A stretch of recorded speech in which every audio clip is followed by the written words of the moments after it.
Ang pinaka threat ngayon is yung climate change. So nakikita natin na masyadong tuyo yung lupa, minsan nagka-crack na, no? Because the lack of rain. Kaya kapag umuulan, the farmers are so happy kasi sabi nila, ay salamat umulan. Kasi yun ang kailangan nila para sa kanilang tanim. So talagang makikita natin, bakit climate change? We could see that from our mountains na medyo na-deforest na, no? So, our advocacy for our farmers, that's why, especially those Arabica coffee farmers, to integrate their Arabica coffee trees with our endemic trees na forest. We have to reforest yung ating Mount Apo kasi sila yung ating source of water at mapiprevent din yung soil erosion if we have more trees. So I have traveled yung this side of Mount Apo and the other side of Mount Apo. Mas forested yung nasa Kidapawan area. Pero pagtingin mo dito sa Davao, fronting Davao City, mostly vegetable farmers at kakaunti na yung puno.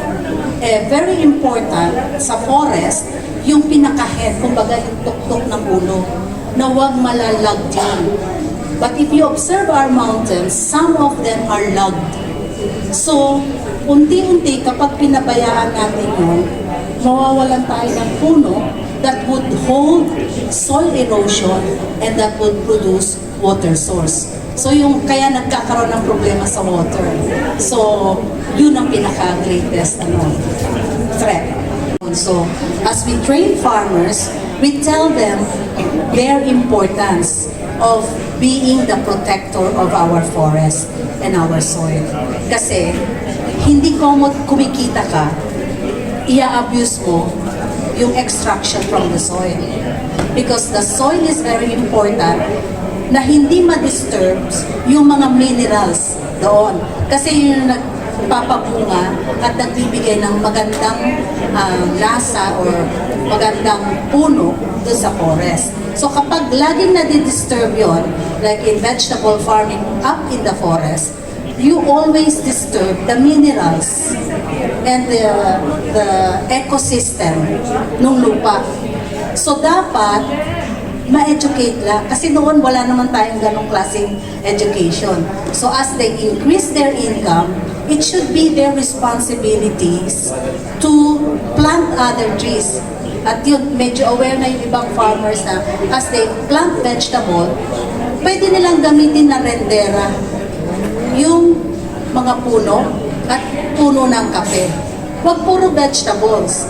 Kasi kapag puro vegetables, tsaka yung slope style of farming, mas mapoprotektahan natin. Therefore, kapag ginawa nila yung part nila as farmers dun sa upland, sa highland, we are sure of sustainability ecologically.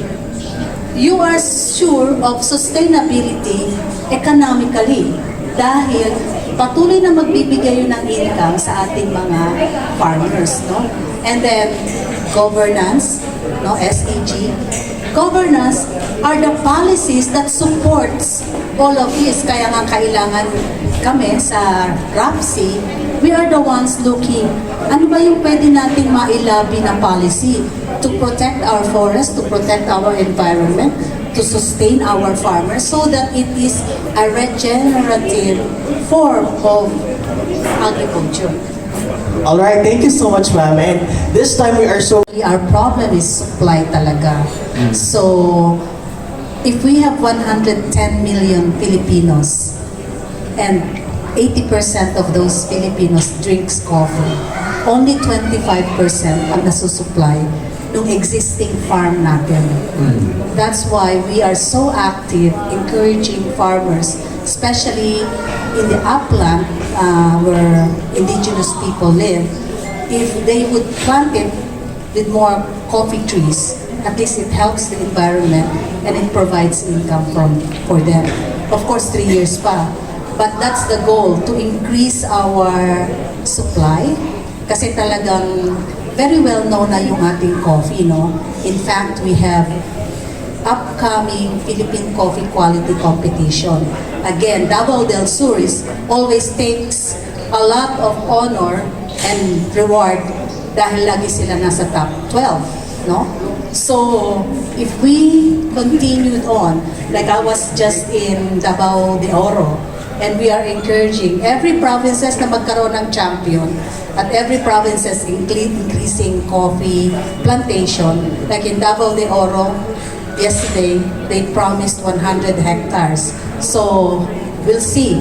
So, we continued on increasing the supply. Yung sa deficiency ng ng supply, can you give us percentage as to unsa pa ba kadako ang atong habulon?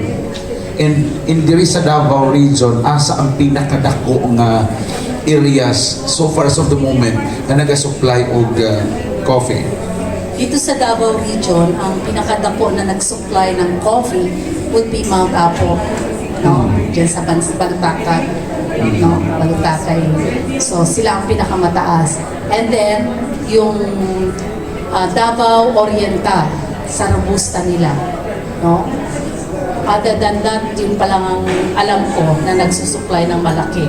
Kasi we are number 2 in terms of nationwide supply na nagsusupply sa Pilipinas ng kape. Ang number 1 is Region 12, ang number 2 is Region 11, ang number 3 is BARM. So you could see na talagang mataas ang potential. So saan natin ma-implement yung pag-increase? Dun sa mga highlands at dun sa mga vacant lands. So patuloy kami nag-scout at nagtitingin at para we can increase our supply. Because I think the present supply would be just supplying around 66 to 70%. So kulang tayo nung ganon. Dahil 25% lang yung nasusupply natin. And we source our coffee from other countries like Vietnam, Cambodia, and other countries that produce coffee. Last na lang po, in terms of ROI, unsa kadako ba ang possible nga ma-income sa mga farmers nato sa coffee? And sa karon man nakita ba nato nga daghan og na-encourage na plant og coffee or daghan og wala na interest? Daghan na yung nag-interest to plant coffee. Ipakita ko yung data na nag-gather ng Philippine Coffee Quality Competition. No? Right now, meron silang 154 entries. 74 of those entries are coming from Mindanao. No? Tapos, ang makikita mo sa entries na yon, do sa 154 entries, ang total nila na area of planted coffees is 452,001. Tapos yung kanilang area is 221,894. So, sa bawat entries na pumupunta doon sa Philippine Coffee Quality Competition which will be held on June 7 and 9 sa Manila, ito yung nagagather. What we're trying to have is the real facts. Kaya ngayon, ang sabi namin sa mga farmers, magbilang kayo ng puno, hindi hektarya. Kasi sometimes they would give us hectares, pero non-productive pala yung punong nakatanim. So kahit na may hektarya ka, kung non-productive, baliwala. So right now, we're changing, especially with the form that DA is having the farmers signed up, yung RSBSA, pinapat-record namin yung number of trees so that we can really predict the volume that we can produce